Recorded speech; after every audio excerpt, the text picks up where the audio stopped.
പശ്ചിമേഷ്യൻ യുദ്ധത്തിന് ഇപ്പോഴും ഒരു അവസാനമായിട്ടില്ല. ഇപ്പോൾ ഇറാനിൽ ആണവ ആയുധങ്ങൾ ഉണ്ട് എന്നുള്ള ഒരു സംശയം നിലനിൽക്കുന്നുണ്ട്. അതുകൊണ്ടായിരിക്കും ഒരുപക്ഷെ ഇസ്രായേൽ ഇപ്പോഴും യുദ്ധം അവസാനിപ്പിക്കാത്തത്. അമേരിക്ക പലപ്പോഴും പറയുന്നു നമുക്ക് യുദ്ധം നിർത്താം, പ്രശ്നങ്ങൾ സോൾവ് ചെയ്യാമെന്ന് പറയുന്നു. പക്ഷേ ഇസ്രായേൽ തീരുമാനം എടുക്കുന്നില്ല. അപ്പോൾ മൊസാദിൻ്റെ മുൻ തലവൻ ഈ ഫോർദോ പോലെയുള്ള ഇറാനിലെ ആണവ കേന്ദ്രങ്ങളിൽ സന്ദർശനം നടത്തി, അല്ലെങ്കിൽ അത് സംബന്ധിച്ചുള്ള ചില വിവരങ്ങൾ അറിഞ്ഞു എന്ന് പറയുന്നു. അപ്പം മൊസാദിൻ്റെ മുൻ തലവൻ ഉൾപ്പെടെ ശേഖരിച്ചെടുത്ത വിവരങ്ങൾ മൊസാദിൻ്റെ ഇപ്പോഴത്തെ തലവനിലേക്ക് എത്താനുള്ള സാധ്യതയുണ്ട്. അത് ഇസ്രായേൽ പ്രധാനമന്ത്രിയിലേക്ക് എത്താറുണ്ട്.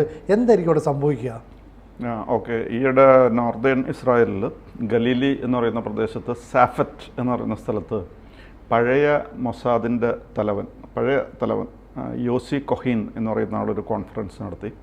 അപ്പോൾ അദ്ദേഹം നടത്തിയ ചില റെവലേഷൻസ് വല്ലാതെ ഷോക്കിംഗ് ആണ്. എല്ലാവർക്കും വലിയ അത്ഭുതസ്തബ്ധരാക്കുന്ന രീതിയിലാണ് അദ്ദേഹം പറഞ്ഞത്. അപ്പോൾ അദ്ദേഹം അവിടെ നടത്തിയ പ്രസ്താവനകളിലൊന്ന്, ഈ മൊസാദിൻ്റെ ഏജൻസ് പല പ്രാവശ്യം ഫോർദോ എന്ന് പറയുന്ന ഈ ന്യൂക്ലിയർ ഫെസിലിറ്റിയിൽ സന്ദർശനം നടത്തിയിരുന്നു എന്നാണ് പറഞ്ഞത് അദ്ദേഹം. പിന്നെ അതുകൂടാതെ മറ്റൊരു കാര്യം അദ്ദേഹം പറഞ്ഞിരുന്നത്, ഈ മൊസാദിൻ്റെ ആൾക്കാർ ഇറാനിലുള്ള കഹ്റിസാക്ക് എന്ന് പറയുന്ന സ്ഥലത്ത് അവിടെ പോയിട്ട് അവിടെ ഒരു വെയർ ഹൗസ് ഉണ്ടായിരുന്നു. ഒരു കുഴപ്പമില്ലാത്ത സാധാരണ വെയർ ഹൗസ് എന്നുള്ള രീതിയിലോ തോന്നുള്ളൂ. പക്ഷേ അവിടെ വളരെയധികം ഡോക്യുമെൻറ്റ്സ് രഹസ്യമായിട്ട് സൂക്ഷിച്ചിരുന്നു. അതറിഞ്ഞിട്ടാണ് ഈ പറയുന്ന മൊസാദുകാർ ഈ വെയർ ഹൗസ് കഹ്റിസാക്കിലുള്ള വെയർ ഹൗസ് റെയ്ഡ് നടത്താനായിട്ട്, അല്ലെങ്കിൽ രഹസ്യമായിട്ട് കണ്ടുപിടിച്ച് അവിടെ എത്തി എന്നുള്ളതാണ്. അപ്പോൾ അവർക്ക് 10,000 ഡോക്യുമെൻറ്റ്സ് അവിടെ നിന്ന് കിട്ടി. ആ ഡോക്യുമെൻറ്റ്സ് കിട്ടിയതിൽ നിന്നാണ് ഇസ്രായേൽ മനസ്സിലാക്കിയത്, അല്ലെങ്കിൽ മൊസാദ് മനസ്സിലാക്കിയത് 60% ഈ എൻറിച്ച്മെൻറ്റ് ഇതിൻ്റെ നടന്നു കഴിഞ്ഞു, യുറേനിയത്തിൻ്റെ എന്നുള്ളത് അവർക്ക് കൃത്യമായിട്ട് മനസ്സിലാക്കിയത് ഈ കഹ്റിസാക്ക് എന്ന് പറയുന്ന സ്ഥലത്തുള്ള വെയർ ഹൗസ് റെയ്ഡ് ചെയ്തിട്ടാണ് അവർ ഈ കാര്യങ്ങൾ മനസ്സിലാക്കിയത്. വളരെ രഹസ്യമായിട്ട് ആ പണി അവർ ചെയ്തു. അതിൽ നിന്ന് ഈ യുറേനിയത്തിൻ്റെ എൻറിച്ച്മെൻറ്റ് ലെവൽ കൃത്യമായിട്ട് അവർ മനസ്സിലാക്കി. അങ്ങനെയാണ് അവർ തീരുമാനിച്ചത്, എന്തായാലും യുദ്ധം കൂടിയേ തീരുള്ളൂ, ഇത് ഈ പറയുന്ന ന്യൂക്ലിയർ ഫെസിലിറ്റീസിന് അടി കൊടുക്കണം എന്നവർ തീരുമാനിച്ചത് അതുകൊണ്ടാണ്. പിന്നെ ഫോർദോ എന്ന് പറഞ്ഞു കഴിഞ്ഞാൽ ഇറാൻ്റെ യുറേനിയം എൻറിച്ച്മെൻറ്റിൻ്റെ സെൻട്രൽ ഫോക്കൽ പോയിൻ്റാണത്. അപ്പോൾ അത് ഒന്നാമത്തെ റീഇൻഫോഴ്സ്ഡ് ആണ്, മൗണ്ടൻ്റെ അകത്ത് കുഴിച്ച് ഉണ്ടാക്കിയിരിക്കുന്ന സ്ഥലമാണ്. മാത്രമല്ല അത് ബങ്കർ ബസ്റ്ററിനെയൊക്കെ വിത്ത്സ്റ്റാൻഡ് ചെയ്യാൻ കഴിവുള്ള സ്ഥലങ്ങളാണ്. ഇങ്ങനെ പല പ്രത്യേകതകളുള്ള സ്ഥലമാണ്. അപ്പോൾ അതിനെ കൃത്യമായിട്ട് സ്ട്രൈക്ക് ചെയ്താലേ അതിൻ്റെ ഇഫക്റ്റ് ഉണ്ടാവുള്ളൂ. പക്ഷേ അത് സാധിച്ചത് എന്താണെന്ന് വെച്ച് കഴിഞ്ഞാൽ ഇവർ പല പ്രാവശ്യം ഈ സ്ഥലം വിസിറ്റ് ചെയ്യാൻ കഴിഞ്ഞു എന്നുള്ളതാണ് കാര്യം. അവിടെ ഭയങ്കര ഇറാൻ്റേതായ സെക്യൂരിറ്റി പലതും ഉണ്ട്. പക്ഷേ മൊസാദ് അതിനെയൊന്നും വകവയ്ക്കാതെ അവരവിടെ പ്രവേശിക്കുകയും അവിടുത്തെ കാര്യങ്ങൾ കൃത്യമായിട്ട് അതിൻ്റെ ലേഔട്ടും ഡിസൈനും എല്ലാം മനസ്സിലാക്കിയിട്ട് പോയിട്ടാണ് അവർക്ക് അത്രയും കൃത്യമായിട്ട് ബോംബിംഗ് നടത്താനായിട്ട് സാധിച്ചത്. പിന്നെ ഇസ്രായേലിനെ സംബന്ധിച്ചിടത്തോളം അമേരിക്ക കാണുന്ന പോലെയല്ല ഇറാനെ കാണുന്നത്. അമേരിക്ക ഇപ്പം ഇത്രയും ദൂരെയാണ്, അവിടെ കാര്യമായിട്ട് ഇറാനൊന്നും ചെയ്യാൻ പോകുന്നില്ല എന്ന് അമേരിക്കയ്ക്ക് അറിയാം. പക്ഷേ ഇസ്രായേലിൻ്റെ കാര്യം അതല്ല. ഇസ്രായേൽ ഈ പറയുന്ന ന്യൂക്ലിയർ പ്രോഗ്രാമിനെ കാണുന്നത് അവർക്കൊരു എക്സിസ്റ്റൻഷ്യൽ ത്രെട്ട് എന്നുള്ള രീതിയിലാണ്. ന്യൂക്ലിയർ പ്രോഗ്രാം, അതേപോലെ തന്നെ ഈ ബാലിസ്റ്റിക് മിസൈൽസിൻ്റെ പ്രോഗ്രാം. അപ്പോൾ അവർ ആ രീതിയിലാണ് അതിനെ കാണുന്നത്. അതുകൊണ്ടാണ് അവർ ഇത്രയും കൃത്യമായിട്ടിത് പോയി അതിൻ്റെ അകത്ത് പ്രവേശിച്ചൊക്കെ എല്ലാ റിസ്ക് എടുത്തിട്ടും ഇതൊക്കെ കണ്ടുപിടിക്കുന്നത്. അപ്പോൾ ഈ പറയുന്ന ഇതോടൊപ്പം തന്നെ ഈ ഫോർദോ അറ്റാക്ക് ചെയ്ത കൂട്ടത്തിൽ തന്നെ അവർ വേറെയും ചില സ്ഥലങ്ങൾ, ഇസ്ഫഹാൻ എന്ന് പറയുന്ന സ്ഥലമുണ്ട്, നത്താൻസ് എന്ന് പറഞ്ഞ ടെഹ്റാൻ അടുത്തൊരു സ്ഥലമുണ്ട്. ഇവിടെ ഈ 2 സ്ഥലങ്ങളിൽ, ഈ 2 ന്യൂക്ലിയർ ഫെസിലിറ്റീസിലും അവർ അതേപോലെ തന്നെ ബോംബിംഗ് നടത്തിയായിരുന്നു. ഈ തവണത്തെ 2025 ജൂണിലുള്ള 12 ഡേ വാർന്നോ മറ്റോ പറഞ്ഞിട്ട് നടത്തിയതിൽ. അപ്പോൾ അവിടെയും അവർ കൃത്യമായിട്ട് ഹിറ്റ് ചെയ്യാനായിട്ട് സാധിച്ചു. പക്ഷേ ഇത് ഹിറ്റ് ചെയ്തെങ്കിലും അതിലുള്ള 2 പ്രശ്നങ്ങളുണ്ട്. ഒന്ന്, ഇതിൻ്റെ ഡാമേജ് എന്തുമാത്രം സംഭവിച്ചു എന്നുള്ളത് അസസ് ചെയ്യാനായിട്ട് പ്രശ്നമാണ്. കാരണം അത് മുഴുവനും ഇപ്പം ബറീഡായി. അത് ഒരു പ്രശ്നം. പിന്നെ മറ്റൊരു പ്രശ്നം എന്ന് പറയുന്നത്, അവർ ഒരു പിക്കാക്സ് മൗണ്ടൻ എന്ന് പറഞ്ഞ് ഈ നത്താൻസ് ഫെസിലിറ്റിയുടെ അടുത്ത് തന്നെയുണ്ട് പിക്കാക്സ് മൗണ്ടൻ. അത് ഈ ഗുഹ കുഴിച്ചെടുത്തിരിക്കുന്നതെന്ന് പറഞ്ഞു കഴിഞ്ഞാൽ 60 മീറ്റേഴ്സോ 80 മീറ്റേഴ്സൊക്കെ ഉള്ള അത്രയും സോളിഡ് റോക്കിൻ്റെ ഉള്ളിലാണത് കൊണ്ടുപോയി കുഴിച്ച് വെച്ചിരിക്കുന്നത്. അതുകൊണ്ട് അതിനെ ഹിറ്റ് ചെയ്യാനായിട്ട് വളരെ പ്രയാസമാണ്. പക്ഷേ ട്രംപ് പറഞ്ഞിട്ടുണ്ട്, എന്തായാലും ഞങ്ങളത് ഈ പറയുന്ന പിക്കാക്സ് മൗണ്ടൻ അറ്റാക്ക് ചെയ്യും എന്ന് തന്നെ തീർത്ത് പറഞ്ഞിട്ടുണ്ട്. എന്തായാലും അവർക്ക് ഇപ്പോൾ, അതായത് അവിടെ ഇറാനിൽ 440 kilograms ഓഫ് യുറേനിയം ഉണ്ടെന്നുള്ളതായിരുന്നു അറ്റോമിക് എനർജി ഏജൻസിയുടെയൊക്കെ ഇൻ്റർനാഷണൽ അറ്റോമിക് എനർജി ഏജൻസിയുടെയൊക്കെ തീരുമാനം അല്ലെങ്കിൽ അവരുടെ കണ്ടെത്തൽ അതാണ്. 440 kilograms ഓഫ് യുറേനിയം ഇറാൻ്റെ കയ്യിലുണ്ടെന്നാണ്. അത് മുഴുവനും ശരിയായിട്ട് ഉപയോഗിച്ച് കഴിഞ്ഞാൽ that is enough to produce 9 to 12 nuclear bombs. അതാണ് പ്രശ്നം. അപ്പോൾ അതിന് എന്തായാലും ഇപ്പോൾ ഈ സ്ഥലങ്ങളൊക്കെ തകർത്തു, ഇനി പിക്കാക്സ് മൗണ്ടനും തകർക്കും എന്ന് തന്നെയാണ് പറഞ്ഞിരിക്കുന്നത്. എന്തായാലും എന്ത് അതിൻ്റെ ഓബ്സ്റ്റക്കിൾസ് ഉണ്ടായി കഴിഞ്ഞാലും, എന്ത് റിസ്ക് ഉണ്ടായി കഴിഞ്ഞാലും ഇസ്രായേൽ അത് അറ്റാക്ക് ചെയ്യും. അത് പിന്നെ അമേരിക്ക ഇടയ്ക്ക് വെച്ച് നിർത്തി പോവുകയാണെങ്കിൽ നിങ്ങൾ പോയിക്കോ, കുഴപ്പമൊന്നുമില്ല. ഇസ്രായേലിന് അമേരിക്കയ്ക്കുള്ള പോലെയുള്ള ഹെസിറ്റേഷൻ ഇസ്രായേലിനില്ല. കാരണം ഇപ്പോൾ ഇസ്രായേൽ അമേരിക്ക കൂടാതെ അവിടെ പല പ്രാവശ്യം ബോംബിങ് നടത്തിയായിരുന്നു. 1-2 പ്രാവശ്യം അവർ തന്നെ ആക്രമണം നടത്തിയായിരുന്നു. അന്ന് ആക്രമണങ്ങൾ അവർ ഉദ്ദേശിച്ച ലക്ഷ്യത്തിൽ കൊണ്ടുപോയി ബോംബിടാനോ, ടെഹ്റാനിൽ 4 മണിക്കൂർ 100 വിമാനങ്ങൾ ഒരുമിച്ച് ബോംബിങ് നടത്തിയപ്പോഴോ ടെഹ്റാനൊന്നും ചെയ്യാനില്ലായിരുന്നു.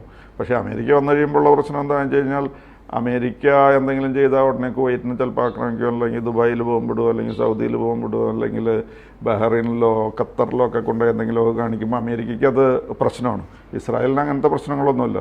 ഇനിയിപ്പോൾ ഇവിടെ മറ്റേ കടലിടുക്ക് സ്ട്രൈറ്റ് ഓഫ് ഹോർമൂസ് ബ്ലോക്ക് ചെയ്യുമെന്ന് നിങ്ങൾ ബ്ലോക്ക് ചെയ്യുക, എന്ത് വേണമെങ്കിലും ചെയ്തു എന്നുള്ള ഇതാണ്. പക്ഷേ അമേരിക്കയ്ക്ക് അതിൻ്റെയൊക്കെ ഒരു റെസ്പോൺസിബിലിറ്റി ഏറ്റെടുക്കേണ്ടി വരും. വാസ്തവത്തിൽ അമേരിക്കയ്ക്ക് ഉള്ള ഫ്യൂവൽ ഈ ഗൾഫിൽ നിന്ന് കാര്യമായിട്ടൊന്നുമില്ല. ഇത് വാസ്തവത്തിൽ ഈ ഹോർമോസ് കൊണ്ടൊക്കെ ആവശ്യം ചൈനയ്ക്കൊക്കെയാണ്. പക്ഷേ അവരൊന്നും 10 പൈസ മുടക്കാൻ തയ്യാറായിരിക്കില്ല. അപ്പോൾ അങ്ങനത്തെ ഒരു പ്രശ്നമുണ്ട്. അപ്പോൾ അമേരിക്ക നിർത്തിപ്പോയി കഴിഞ്ഞാലും ഇസ്രായേൽ ഇതിവിടെ ചെയ്യാനുള്ള പണികൾ ചെയ്യും എന്ന് തന്നെയാണ് തീർത്ത് സംശയാതീതമായിട്ട് പറഞ്ഞിരിക്കുന്നത്. അല്ല, ഇസ്രായേലിനെ സംബന്ധിച്ച് അത് ചെയ്തല്ലേ പറ്റുള്ളൂ. കാരണം അവരൊരു എന്താ പറയുക, അതിജീവനത്തിന് വേണ്ടി പോരാടുന്ന ഒരു വലിയ സമൂഹം. അവരെത്രയോ കാലമായിട്ട് ഞങ്ങൾക്ക് സമാധാനത്തോടെ ലോകത്തെ മറ്റ് രാജ്യങ്ങളെ പോലെ കഴിയണമെന്ന് ആഗ്രഹിക്കുന്നുണ്ട്. ഇപ്പോൾ ഇസ്രായേലിലെ പ്രതിപക്ഷമുണ്ട്, ഭരണപക്ഷമുണ്ട്. പക്ഷേ പ്രതിപക്ഷ ഭരണപക്ഷ വ്യത്യാസമില്ലാതെ നിൽക്കുന്നത് ആ രാജ്യത്തെ കൃത്യമായിട്ട് നയിക്കുന്ന നെതന്യാഹുവിൻ്റെ നിലപാടുകളാണ്. പലപ്പോഴും അമേരിക്കയുടെ താല്പര്യങ്ങൾക്കനുസരിച്ച് ഇസ്രായേലിന് പ്രവർത്തിക്കേണ്ടി വരും. കാരണം ഇസ്രായേലിനെ എക്കാലം ചേർത്ത് പിടിച്ചത് അമേരിക്ക തന്നെയാണ്. പക്ഷേ ജൂതൻ്റെ ബുദ്ധി എന്ന് പറയുന്നതിനെ ഒട്ടും കുറച്ച് കാണാനും പറ്റില്ല. ഇവിടെ അമേരിക്ക പറയുന്നത് എല്ലാം കേൾക്കുമെങ്കിലും ഇസ്രായേൽ ആക്രമിക്കേണ്ട സമയത്ത് കൃത്യമായിട്ട് ആക്രമിക്കും. അല്ലായിരുന്നുവെങ്കിൽ ഈ ഗസയിലെ പ്രശ്നം ഇപ്പോഴും അവസാനിക്കില്ലോ. എത്രയോ കാലം അത് വലിയ അസ്വസ്ഥത സൃഷ്ടിച്ചുകൊണ്ടിരുന്നു. ഇറാനാണ് അവർക്ക് ആയുധങ്ങൾ കൊടുക്കുന്നത്. അമേരിക്ക തന്നെ പല പ്രാവശ്യം ഇത് റെഡ് ലൈനാണ്, അത് റെഡ് ലൈനാണെന്നൊക്കെ പറയുമായിരുന്നു. പക്ഷേ ഇസ്രായേൽ അത് വകവയ്ക്കുമായിരുന്നില്ല. ഇങ്ങേറ്റം ഇപ്പോൾ ഈ പറയുന്ന നമ്മുടെ ട്രംപ് ആണെങ്കിലും വളരെ സ്ട്രോങ് ആണല്ലോ. അതെ.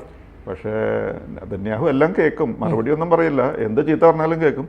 പക്ഷേ അദ്ദേഹം തീരുമാനിച്ചേ അദ്ദേഹം ചെയ്യുള്ളൂ, നെതന്യാഹു. അതാണ് നമുക്കിപ്പോൾ കാണാൻ കഴിയുന്നത്. അത് ലോകത്തിലെ ചില നേതാക്കൾ അങ്ങനെ എഴുതാറ്. ഇപ്പോൾ റഷ്യൻ പ്രസിഡന്റ് വ്ളാഡിമിർ പുടിൻ അദ്ദേഹം അധികം സംസാരിക്കില്ല, പക്ഷേ അദ്ദേഹം കൃത്യമായിട്ട് കാര്യങ്ങൾ ചെയ്യും.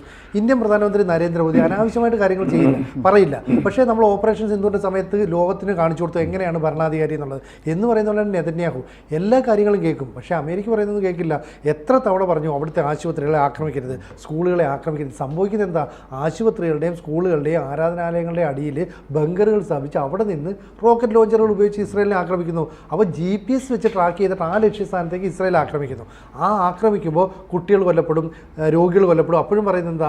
ഈരവാദം ഉയർത്തുന്നു, ആ കുട്ടികളെ കൊല്ലുന്നു, സ്ത്രീകളെ കൊല്ലുന്നു എന്നൊക്കെ പറയുന്നത്. പക്ഷേ യഥാർത്ഥത്തിൽ സംഭവിക്കുന്ന കാര്യങ്ങളെ കൂടി മനസ്സിലാക്കി ആ രീതിയിൽ മുന്നോട്ട് പോകണമെന്നാണ് ഇസ്രായേലിൻ്റെ ലക്ഷ്യം. ഇവിടെ ഇപ്പോൾ അമേരിക്ക പറയുന്നതനുസരിച്ച് യുദ്ധം പൂർണ്ണമായിട്ട് അവസാനിച്ചാൽ ഇറാൻ്റെ കയ്യിലുള്ള ആണവ സമ്പുഷ്ടീകരണം ഒക്കെ പൂർത്തിയാക്കി ആയുധങ്ങൾ രംഗത്തേക്ക് അവരിറക്കും.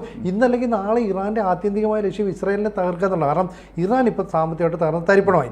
ഇനി ഒന്ന് കുതിച്ച് ഉയർന്നു വരാൻ വർഷങ്ങൾ വേണ്ടിവരും. ആ സമയത്ത് ഇസ്രായേലിനെ കൂടെ തീർക്കണം തങ്ങളുടെ ആത്യന്തിക ലക്ഷ്യമാണ്. മാത്രമല്ല ഇപ്പം ഇറാൻ എന്ന് പറയുന്ന രാജ്യത്തെ ആര് ഭരിക്കുന്നു എന്നുള്ള വലിയ പ്രശ്നമാണല്ലോ. അവിടെ മസൂദ് പെസഷ്കിയാൻ എന്ന് പറയുന്ന ഒരാൾ പ്രസിഡൻ്റാണ്. പക്ഷേ അദ്ദേഹത്തിന് എന്താണ് അവിടുത്തെ റോള്? IRGC അവിടെ നിൽക്കുന്നുണ്ട്. IRGC എല്ലാ കാലവും നിയന്ത്രിച്ചിരുന്ന അവിടുത്തെ ആത്മീയ നേതാവ് ആയത്തുള്ള അലി ഖമനൈ വരെ നമുക്കൊക്കെ ആത്മീയ നേതാവ് പറയുന്നത് IRGC കേൾക്കുന്നു.